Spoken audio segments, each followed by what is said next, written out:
जय हिंद बच्चों। Exercise 1.6 class 9th question number 1। Before that you must know the rules of indices, यानी कि घातांकों के नियम आपको मालूम होने चाहिए। ये मैंने एक जगह लिख कर रखे हैं, इन्हें आप देख लें पहले। फर्स्ट, x की पावर m इंटू एक्स की पावर n गुणा हो रहा है, आधार समान है। गुणा हो रहा है, आधार समान है, ऐसे में घातें जुड़ जाती हैं। x की घात हो जाएगी m प्लस n। भाग हो रहा है, आधार समान है, तो घातें घट जाएंगी, m माइनस n। घात के ऊपर घात गुणा हो जाती है। अगर धनात्मक है तो उसका रेसिप्रोकल यानी कि रिवर्स इन्वर्स लेने पर वो 1 लेने पर x की घात ऋणात्मक हो जाती है, धनात्मक ऋणात्मक बन जाती है। और अगर ऋणात्मक है तो उसको बटे में लेने पर वो धनात्मक बन जाती है। अब अगर आधार अलग अलग है लेकिन घातांक समान है, घात समान है, तो आधारों का गुणनफल हो जाएगा और घात बाहर आ जाएगी। ऐसे ही अगर आधार अलग अलग है, घात समान है, तो आधार एक ही ब्रैकेट में डाल दो और घात को बाहर रख दो। और अंतिम होता है कि किसी भी आधार के ऊपर जब शून्य घात होती है तो उसका मान हमेशा 1 होता है। ठीक है। एक्सरसाइज 1.6 ये देखिए, ये है। और ये इंग्लिश में तो कुछ फ़र्क नहीं होता है, मैंने बोला था mathematics has its own language. तो फाइंड, फाइंड, सिंप्लीफाई, और यहाँ लिखा है ज्ञात कीजिए, ज्ञात कीजिए, सरल कीजिए। ओके, चलिए first question, first part, 64 to the power 1/2। अब 64 के जो गुणनखंड होते हैं, अगर हमसे कहा जाए कि प्राइम फैक्टर्स कर यानी अभाज्य गुणनखंड कीजिए, तो हमारी मजबूरी है 2 2 2 लेना। कोई बंधन नहीं डाला तो हम 4 की पावर 3 लिख सकते हैं कि नहीं। 4 इंटू 4 16 और 16 4 64, तो इसको हम 4 की घात 3 भी लिख सकते हैं। हम इसको 8 की घात 2 भी लिख सकते हैं, क्योंकि 8 8 64, 8 8 64। ठीक है, बट हम एक रूल बना लेते हैं कि हम हमेशा प्राइम फैक्टर्स ही करेंगे। आपको पता है 64 के प्राइम फैक्टर्स में कितनी बार 2 आता है? 6 times. 2 into 2 into 2 into 2 into 2 into 2 करने से 64 बनता है। तो 64 की प्लेस पर हमने लिख दिया 2 टू दी पावर 6, और होल टू दी पावर क्या लगी है? 1/2।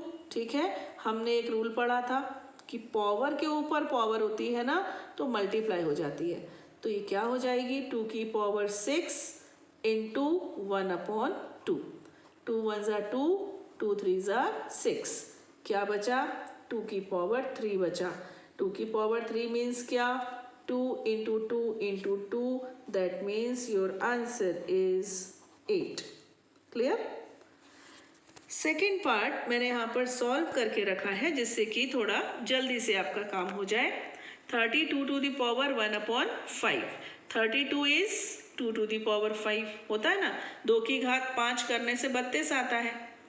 अब 5 की घात 1/5, यहाँ पर भी क्या होगा? घातों का गुणा होगा, तो 5 गुणा 1/5 यानी 2 की घात 1 यानी कि 2।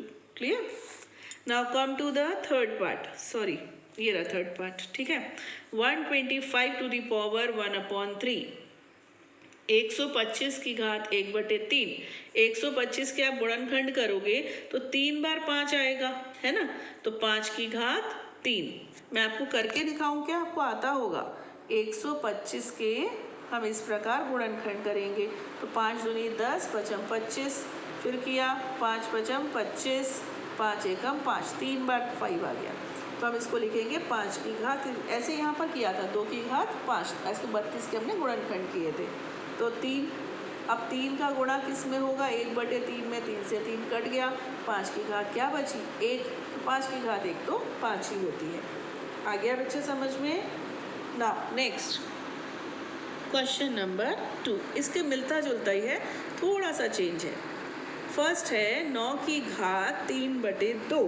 ये देखिए मैंने इसको सॉल्व किया है। 9 की घात 3/2, तो 9 को हम क्या लिख सकते हैं? 3 गुणा 3, 3 गुणा 3 यानी 3 का वर्ग, तो 3 की पावर 2 और ये हो गया 3/2। तो 3 की पावर 2 इंटू 3/2, 2 से 2 कैंसिल हो गया, क्या बचा 3 की पावर 3 बचा। और 3 की पावर 3 का मतलब 3 इंटू 3 इंटू 3, 3 तिया 9, 9 तिया 27। तो सेकंड के फर्स्ट पार्ट का आंसर है 27। Now what is the second part of second question, ये क्या है, ये है 32 की पावर 2/5, 32 टू दी पावर 2/5।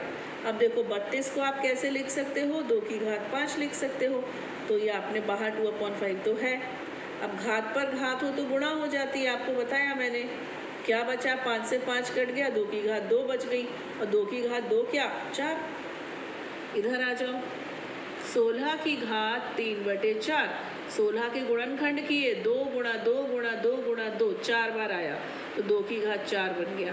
ठीक है, ऊपर क्या है 3/4 है, 4 को 3/4 से किया गुणा, 4 से 4 कट गया। समझ रहे हो आप लोग, देखो ना, 2 की घात 4 और ऊपर की घात 3/4, 2 की घात 4 गुणा 3/4, 4 से 4 कट गया, 2 की घात 3 बच गया।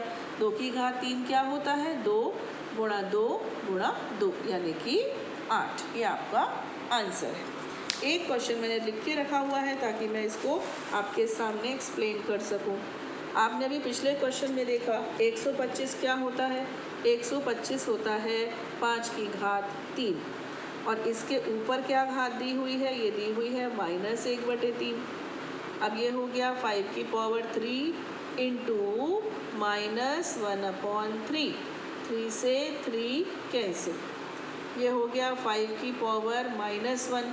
अभी आपने एक नियम पढ़ा था कि जब घात ऋणात्मक हो और उसको बटे में ले जाओ, यानी उसका रेसिप्रोकल कर लो, तो ये क्या बन जाता है, व्युत्क्रम कर लो तो ये धनात्मक हो जाती है। तो ये 5 की घात जो -1 थी, है ना, 5 की घात जो -1 थी, वो बटे में आने से वो +1 हो गई, और 1 को कोई लिखता नहीं है बेटा, वो ऐसे ही रहता है। ठीक है, तो ये आपका बन गया answer. Now last question, question number 3 देख लीजिए। नाउ फर्स्ट पार्ट, ये मैंने लिख के रखे हैं आपके सामने करने के लिए। ये देखिए, दोनों के आधार समान है, अब की बारी है ना, आधार समान है। मैंने आपसे कहा था जब आधार समान हो, घातें अलग अलग हो, तो क्या होता है, घातें जुड़ जाती हैं।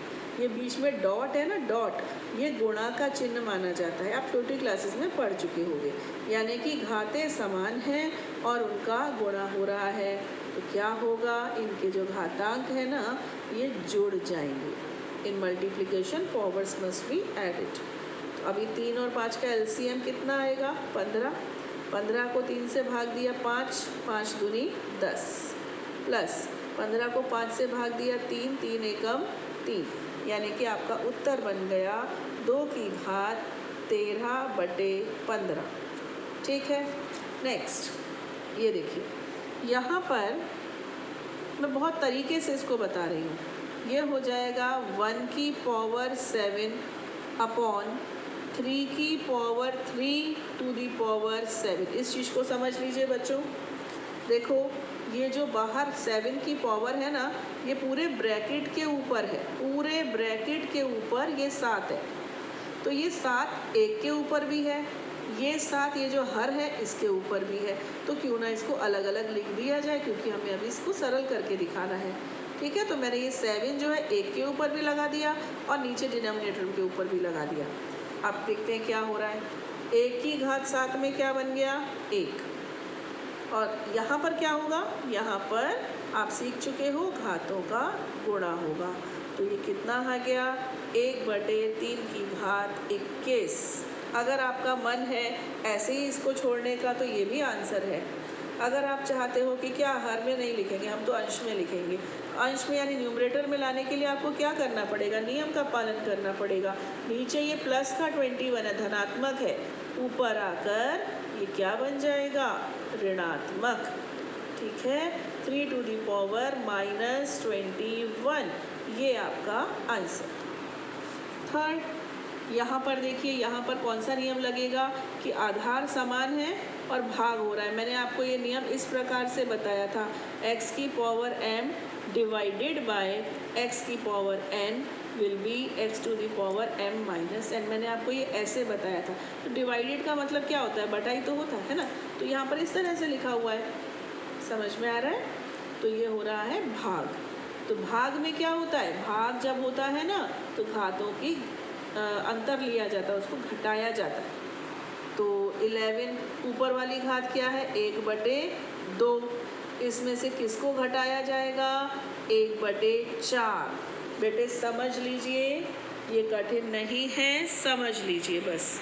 ये नियम है कि जब आधार समान हो और उनमें भाग दिया जा रहा हो तो घातांकों का अंतर लिया जाता है, m माइनस n किया जाता है। यहाँ पर ऐसा वाला चिन्ह न लगाकर ये बटे का चिन्ह लगा दिया, बात तो वही है। आधार समान है, घातांक अलग अलग है, नियम के मुताबिक इनको माइनस होना चाहिए। 11 एलसीएम कितना आया, 4। 4 को 2 से भाग दिया 2, 2 एकम 2, माइनस 4 को 4 से भाग दिया 1, 1। तो आपका आंसर आ गया 11 to the power 1/4। That's all. Now last question of chapter 1। इसमें क्या है बेटा, आधार अलग अलग है परंतु घातांक समान है और गुणा हो रहा है। ऐसा जब होता है, आप मेरा वीडियो को रिवर्स करके देखना, थोड़ा पीछे ले जाकर आपको ये नियम दिखेंगे, वहाँ पर आप स्क्रीनशॉट ले लेना और आप फिर उन नियमों को एक जगह पर लिख लेना। तो ये आपका 7 × 8 और इसकी घात हो गई 1/2। तो ये हो गया आपका 56 की घात 1/2 और ये हो गया आपका उत्तर। इस प्रकार आपकी एक्सरसाइज भी ख़त्म और चैप्टर भी ख़त्म। God bless you. जय हिंद।